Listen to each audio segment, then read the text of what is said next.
We're about to begin the second project of the semester, and it's going to be really important for you to try to figure out what things you have learned and how they relate to architecture. So, this new project deals with an elevation analysis.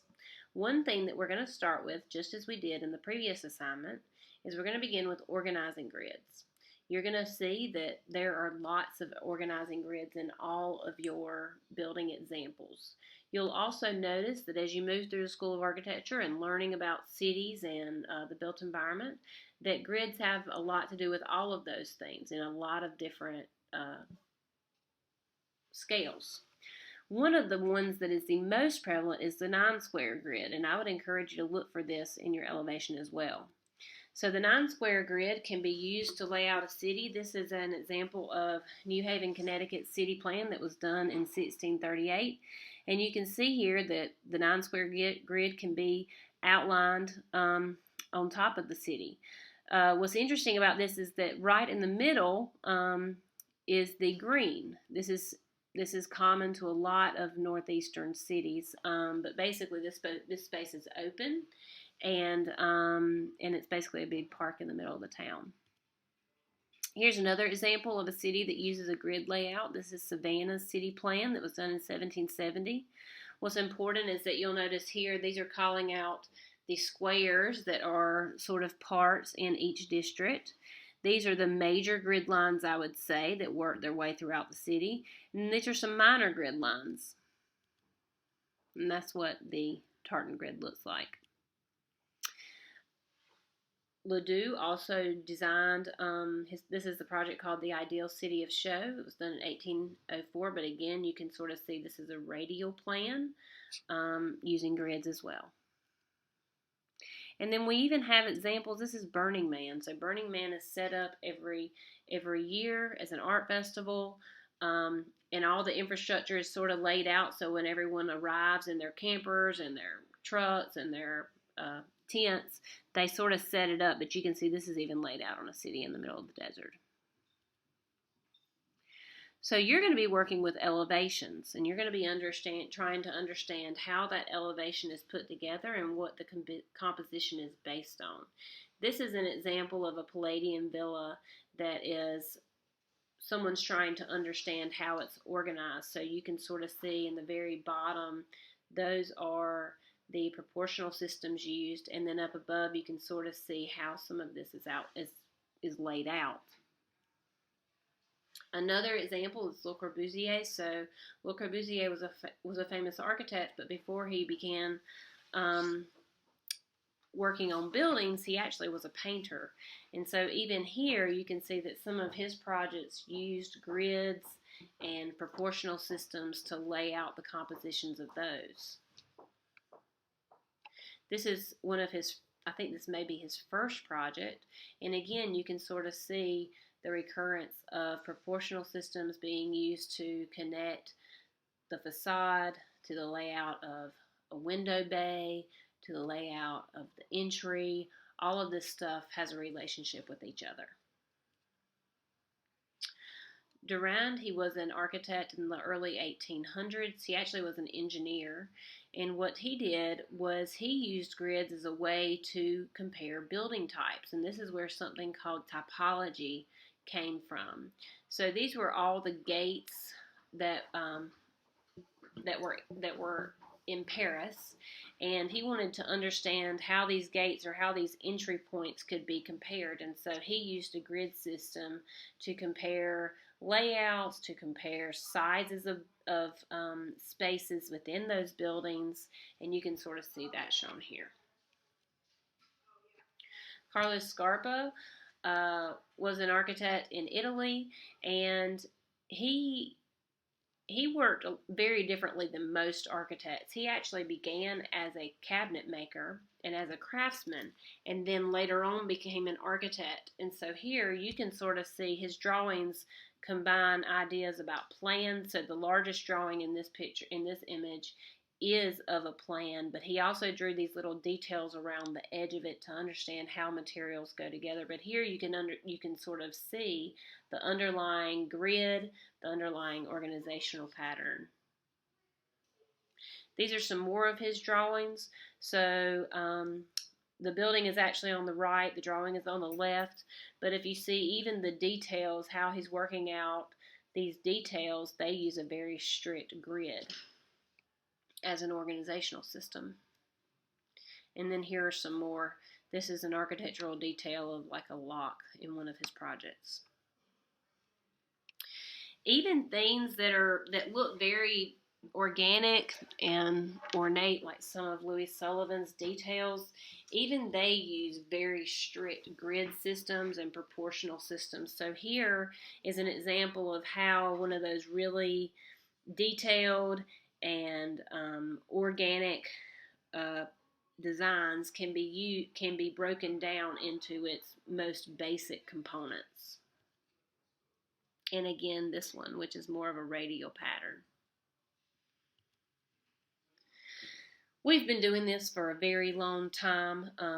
Architects have constantly and repeatedly looked for ways to organize and understand what they are making.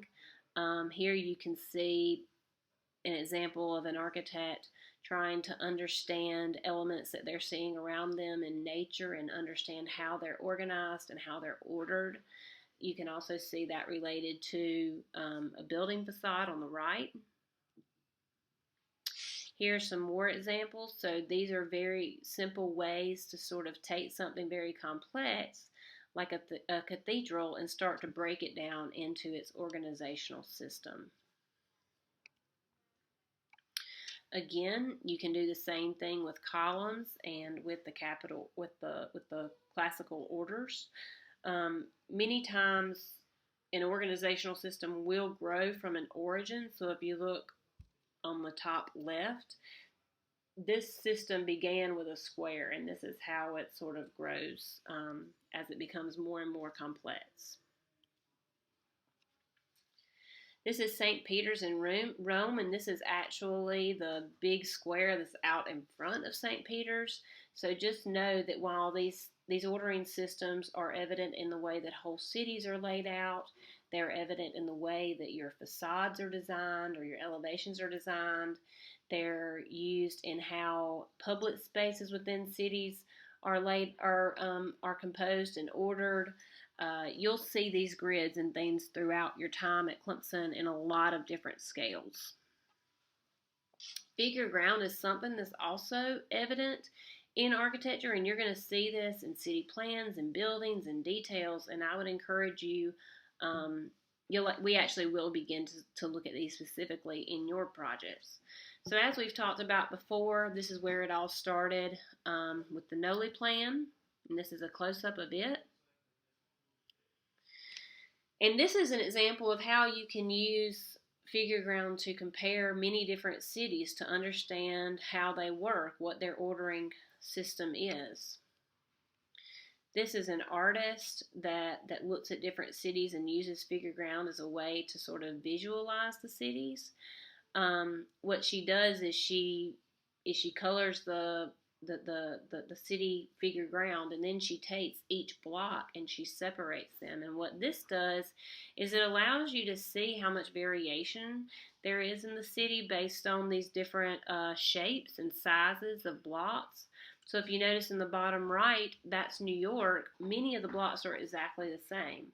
And the one right above that, there's a ton of variation within those types of blocks. Whereas the one on the top right in Paris, many of those, the scale of all those is basically very, very similar. What figure ground can also do is it can also communicate the story of a city over time. So these are 4 different drawings of Devonshire Quarter. And what you can see here is that in 1838, the white here is what represents building or built form. So in 1832, much of the area was vacant. It began to be built up in 1873, and in 1935, it basically was all built. It was completely built out. So it was extremely dense. And then in 2000, what you can see is actually some of that's being taken away. So some of the buildings are being torn down.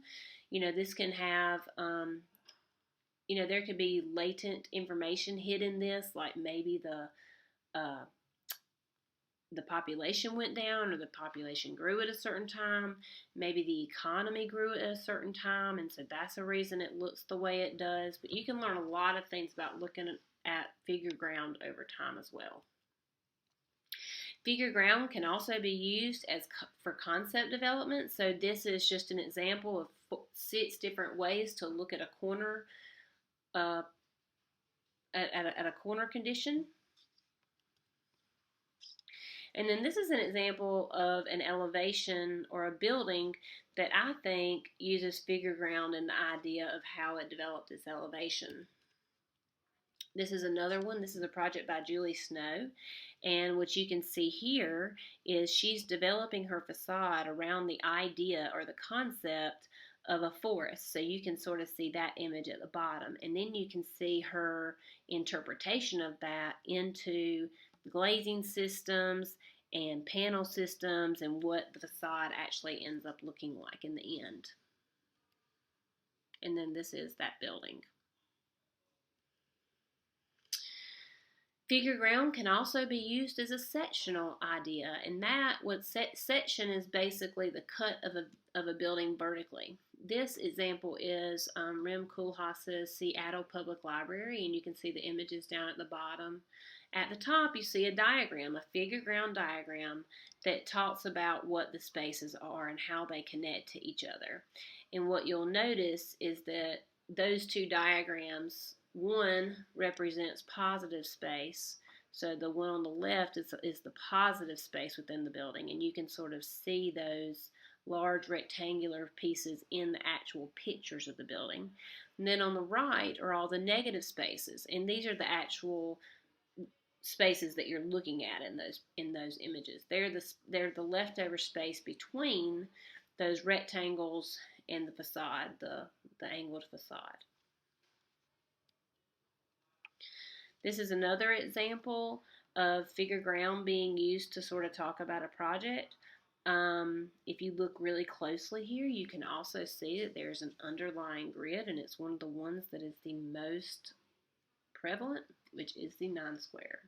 So please, you will see the 9 square come up again and again in all types of design work.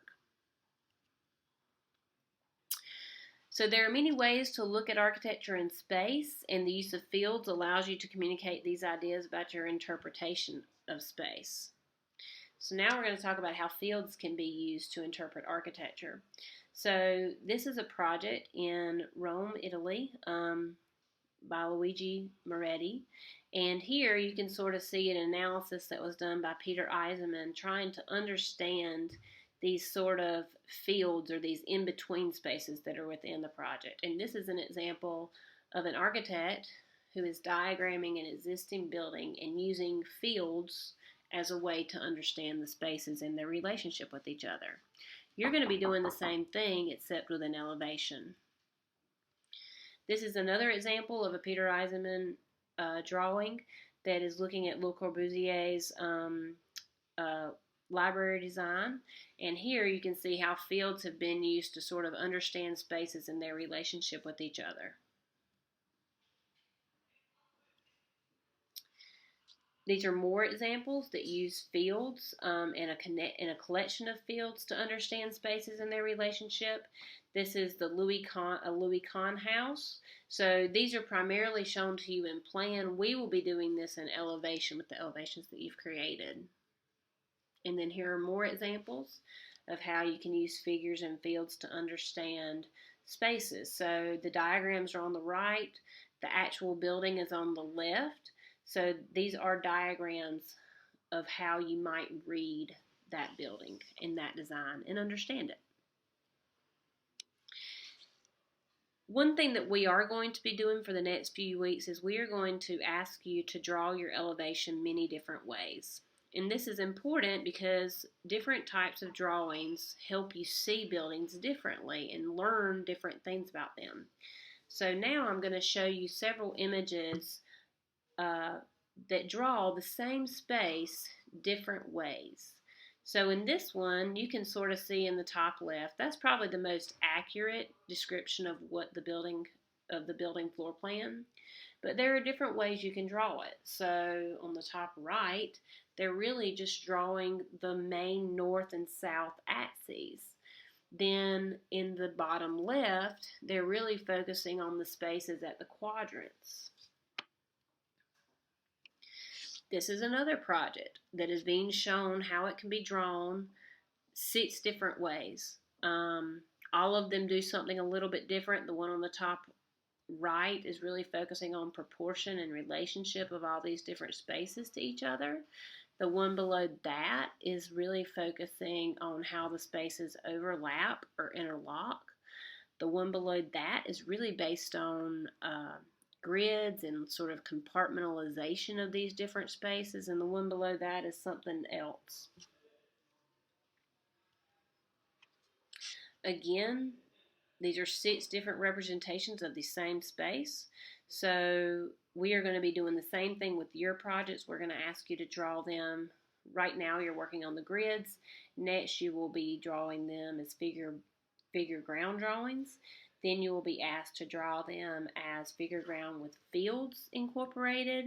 And then you'll be asked to draw them, you'll be asked to make models of them and to look at them in many different ways. And so as we go through, I would just encourage you to continue to think back to that first abstract grid project that we did for the first half of the semester and think about how the lessons that you learned there could be applied to this real project, which is understanding and elevation on our campus.